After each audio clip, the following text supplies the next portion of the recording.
سورۃ البقرہ، سورہ بقرہ کا تعارف۔ مقام نزول، حضرت عبداللہ بن عباس رضی اللہ تعالیٰ عنہما کے فرمان کے مطابق مدینہ منورہ میں سب سے پہلے یہی سورہ بقرہ نازل ہوئی۔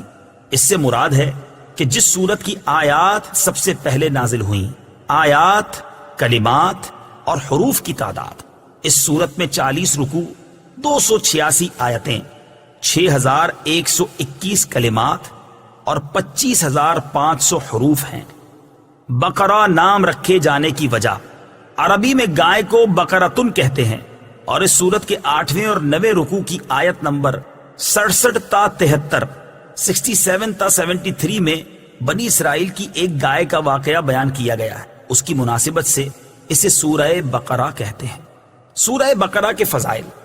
احادیث میں اس سورت کے بے شمار فضائل بیان کیے گئے ہیں۔ ان میں سے 5 فضائل پیش کرتا ہوں۔ نمبر 1، مسلم شریف کی حدیث ہے، حضرت ابو امامہ باہلی رضی اللہ تعالی عنہ سے روایت ہے،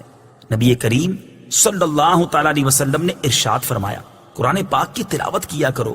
کیونکہ وہ قیامت کے دن اپنی تلاوت کرنے والوں کی شفاعت کرے گا۔ اور 2 روشن سورتیں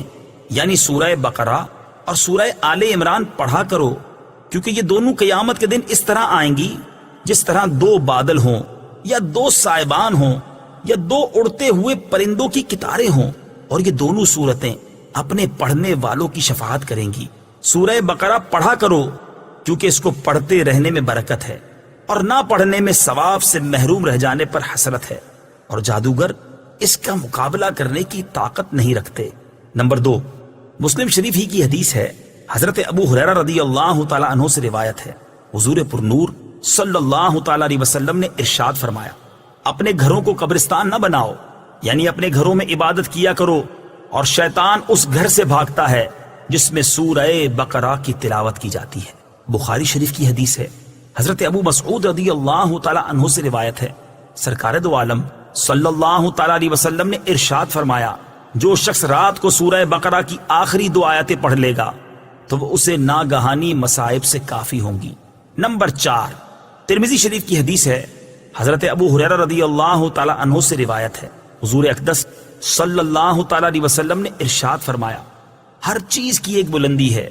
اور قرآن کی بلندی سورہ بقرہ ہے۔ اس میں ایک آیت ہے جو قرآن کی تمام آیتوں کی سردار ہے، اور وہ آیت آیت الکرسی ہے۔ نمبر 5، حضرت سہل بن سعد سعدی رضی اللہ تعالی عنہ سے روایت ہے، حضور پر نور صلی اللہ تعالی علیہ وسلم نے ارشاد فرمایا، جس نے دن کے وقت اپنے گھر میں سورہ بقرہ کی تلاوت کی تو 3 دن تک شیطان اس کے گھر کے قریب نہیں آئے گا، اور جس نے رات کے وقت اپنے گھر میں سورہ بقرہ کی تلاوت کی تو 3 راتیں اس گھر میں شیطان داخل نہ ہوگا۔ سورہ بقرہ کے مضامین، یہ قرآن پاک کی سب سے بڑی سورت ہے، اور اس سورت کا مرکزی مضمون یہ ہے کہ اس میں بنی اسرائیل پر کیے گئے انعامات، ان انعامات کے مقابلے میں بنی اسرائیل کی ناشکری،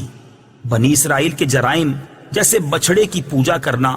سرکشی اور عناد کی وجہ سے حضرت موسیٰ علیہ السلام سے طرح طرح کے مطالبات کرنا، اللہ تعالیٰ کی آیتوں کے ساتھ کفر کرنا، انبیاء کرام علیہ السلام کو ناحق شہید کرنا اور عہد توڑنا وغیرہ، گائے ذبح کرنے کا واقعہ،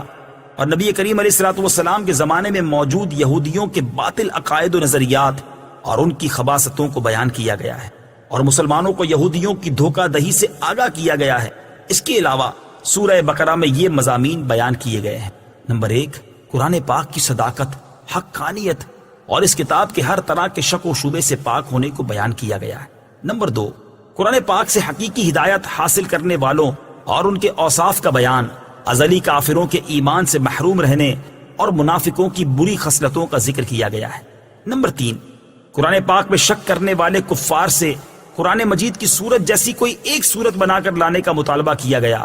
اور ان کے اس چیز سے عاجز ہونے کو بھی بیان کر دیا گیا۔ نمبر 4، حضرت آدم علیہ السلام کی تخلیق کا واقعہ بیان کیا گیا، اور فرشتوں کے سامنے ان کی شان کو ظاہر کیا گیا ہے۔ نمبر 5، خانہ کعبہ کی تعمیر اور حضرت ابراہیم علیہ السلام کی دعا کا ذکر کیا گیا ہے۔ نمبر 6، اس صورت میں نبی کریم علیہ السلام کی پسند کی وجہ سے قبلہ کی تبدیلی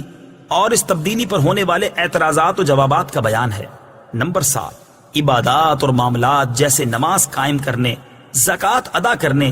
رمضان کے روزے رکھنے، خانہ کعبہ کا حج کرنے، اللہ تعالیٰ کی راہ میں جہاد کرنے، دینی معاملات میں قمری مہینوں پر اعتماد کرنے، اللہ تعالیٰ کی راہ میں مال خرچ کرنے، والدین اور رشتہ داروں کے ساتھ سلوک کرنے، یتیموں کے ساتھ معاملات کرنے، نکاح، طلاق، رضاعت، عدت، بیویوں کے ساتھ ایلا کرنے،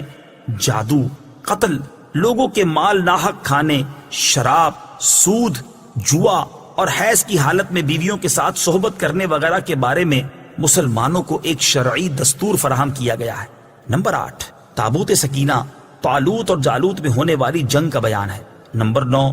مردوں کو زندہ کرنے کے ثبوت پر حضرت عزیر علیہ السلام کی وفات کا واقعہ ذکر کیا گیا ہے۔ نمبر 10، حضرت ابراہیم علیہ السلام کو 4 پرندوں کے ذریعے مردوں کو زندہ کرنے پر اللہ تعالیٰ کی قدرت کا نظارہ کروانے کا واقعہ بیان کیا گیا ہے۔ نمبر 11، اس سورت کے آخر میں اللہ تعالیٰ کی بارگاہ میں رجوع کرنے، گناہوں سے توبہ کرنے اور کفار کے خلاف مدد طلب کرنے کی طرف مسلمانوں کو توجہ دلائی گئی ہے اور مسلمانوں کو قیامت کے دن سے ڈرایا گیا ہے۔ سورہ فاتحہ کے ساتھ مناسبت۔ سورہ بقرہ کی اپنے سے ماقبل سورت فاتحہ کے ساتھ مناسبت یہ ہے کہ سورہ فاتحہ میں مسلمانوں کو یہ دعا مانگنے کی تعلیم دی گئی تھی، اہدنا الصراط المستقیم، یعنی اے اللہ ہم کو سیدھا راستہ چلا۔ اور سورہ بقرہ میں کامل ایمان والوں کے اوصاف، مشرکین اور منافقین کی نشانیاں، یہودیوں اور عیسائیوں کا طرز عمل، نیز معاشرتی زندگی کے اصول اور احکام ذکر کر کے مسلمانوں کے لیے صراط مستقیم کو بیان کیا گیا ہے۔